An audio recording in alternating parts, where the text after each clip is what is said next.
ওনাকে বললাম, দেখেন আপনি যদি মাইন্ড না করেন আমি একটা কথা বলতে পারি। বিগত বিএনপি সরকারের আমলে মালিক শ্রমিকের আন্দোলনের ফসল হয়েছিল এই হাইওয়ে পুলিশ, ঠিক না? কেন হয়েছিল?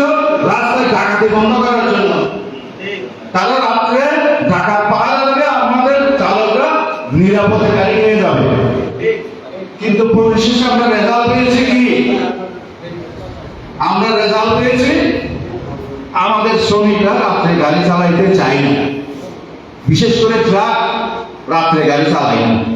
তো আমার ড্রাইভারকে আমি একদিন জিজ্ঞেস করলাম, তোমরা রাত্রে গাড়ি চালাবে না, পুরো একটা দিন লস করে রাত্রে কেন গাড়ি নিয়ে যাও? সে হয়তো বলছে, স্যার রাত্রে যে ডাকাতগুলি রাস্তায় দাঁড়িয়ে থাকে এই দিনের মধ্যে, মানে হাইওয়ে পুলিশ দিনের মধ্যে যেভাবে দাঁড়িয়ে থাকে, কিভাবে আমরা গাড়ি চালাবো? ডাকাত করার জন্য তাদেরকে নিয়োগ দেওয়া হয়েছে, এখন তারা ডাকাতি করতেছে, ঠিক কিনা?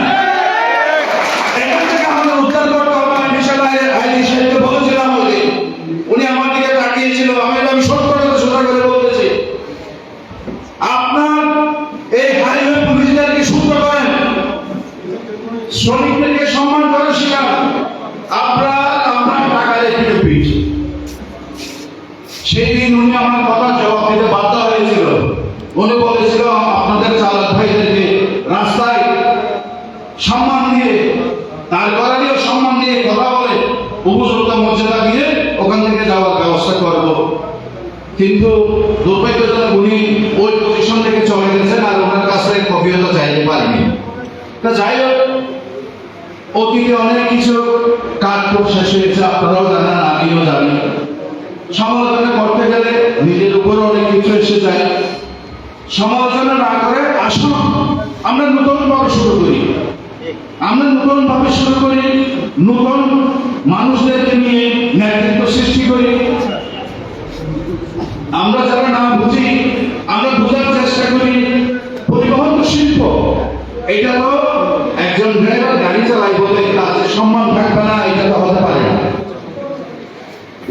কারণ এই শিল্পকে বাঁচাতে গেলে যারা শিল্পকে ধরে রেখেছে, যারা শিল্পকে এই শিল্পের মাধ্যমে দেশকে উন্নয়ন করে, এটা আমাদের রক্ষা করতে হবে। তো আরেকটি জিনিস, আমাদের এলাকার সক্রিয় নেতা, বর্তমান স্বরাষ্ট্রমন্ত্রী, আমার অত্যন্ত আস্থাভাজন নেতা, উনি একটি কথা বলেছেন, রাস্তায় গাড়ি দাঁড় করানো আর যাবে না। আমি শুধু যাবে না সেটা বলবো না, আমি আজকে বলবো যে একটা আইন পাস করতে হবে, তোমাদের দাবি আদায় করার জন্য আমাদের গাড়ি কেন রাস্তায় দাঁড় করাবে। গাড়ি দাঁড় করাবো আমরা আমাদের দাবি পূরণ করার জন্য, অন্যের দাবি পূরণ করার জন্য আমাদের গাড়ি দাঁড় করাবো না। এটার জন্য আমি মাননীয় স্বরাষ্ট্র মহোদয়কে কক্সবাজার আসলে আমি নিজের থেকেও বলবো একটা আইন পাস করার জন্য। তো আসলে সময়ের সংকীর্ণতা, আরো অনেক কিছু বলার ইচ্ছে ছিল। আমি নিজেও অসুস্থ, এই আমার চোখে একটু সমস্যা হয়েছে, আপনারা হয়তো বুঝতে পারছেন। আমি এরা আমাকে অত্যন্ত আদর করে বলেই আমি না আসতে পারি নাই। তো যাই হোক, আপনাদের শুরুটা যেমন সুন্দর দেখতেছি, শেষটাও আমি আশা করবো সুন্দরভাবে হবে। আমার পক্ষ থেকে জাতীয় পর্যায়ে বলেন, দেশীয় পর্যায়ে বলেন, যেখানে সারা বাংলাদেশে কিন্তু আপনার পরিবহন মালিকরা আমার নামটা এক নামেই চিনে। তো আমি আপনাদের যেগুলো যে সময় আপনারা ভেবে রাখবেন, আমি আপনাদের করার কিছু সহযোগিতা করবো।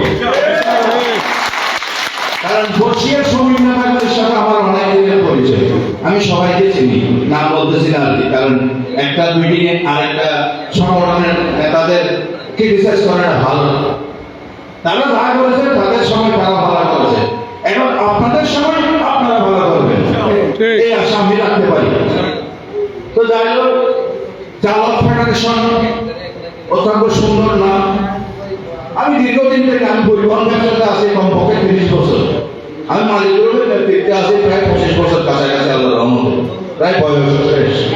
এই পরিবহন ব্যবসায় আমার অনেক অভিজ্ঞতা আছে, অনেক কিছু আছে।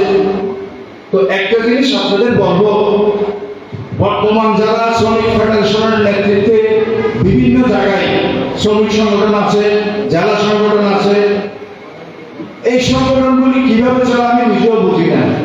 কারণ আইএলওর মধ্যে কতগুলি আইএলও কনভেনশন আপনারা বুঝেন তো, আইএলও কনভেনশনের মধ্যে শ্রমিকদের জন্য কতগুলি নীতিমালা ঠিক করে দেওয়া আছে। বর্তমান শ্রমিক সংগঠনের ফেডারেশন থেকে শুরু করে যারা হচ্ছে, আমার মনে হয় এদের এগুলি বোঝার কোনো ধার থাকে না, কারণ সেটা তাদের প্রয়োজন নাই। তারা সেটা যদি ধার টানতে হয়, ওই যে 2 নম্বরই মান যেটা করে সেটা করতে হবে। তো এই জন্য আমি আপনাদের সময় খুব সুন্দর, আপনাদের কর্মকাণ্ড হবে সুন্দর। এই যে যারা শ্রমিক সংগঠন নাম নিয়ে সারা বাংলাদেশে ধাপ্পাবাজি করতেছে, অতীতে করেছে, বিগত সরকারের আমলেই করেছে, এইগুলিকে আমরা ভবিষ্যতে কোনো জায়গা না দিয়ে আমরা নতুন ভাবে আবার যাত্রা শুরু করব। আপনাদের সাথে সবাইকে নিয়ে আমরাও যাত্রার পথে থাকবো, এই আহ্বানটুকু রেখে এবং আপনাদের সবাইকে ধন্যবাদ জানিয়ে, মাহে রমজানের শুভেচ্ছা জানিয়ে আমি আমার বক্তব্য শেষ করছি। ধন্যবাদ। বাংলাদেশ জিন্দাবাদ, বাংলাদেশ চালক ফেডারেশন জিন্দাবাদ, পরিবহন জিন্দাবাদ। ধন্যবাদ। কক্সবাজার জেলা ট্রাক মালিক গ্রুপ যুগ্ম সম্পাদক বাংলাদেশ সড়ক পরিবহন মালিক সমিতির জনাব ইস্তাফিজুর রহমান সাহেবকে,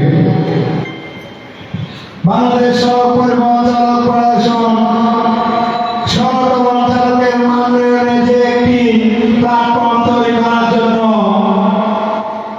৬৬ জেলায় কাজ করে যাচ্ছেন, তার ধারাবাহিকতায় আজকে একজন মালিক কমিটির ব্যক্তি আমাদেরকে যে উপস্থাপন করেছে,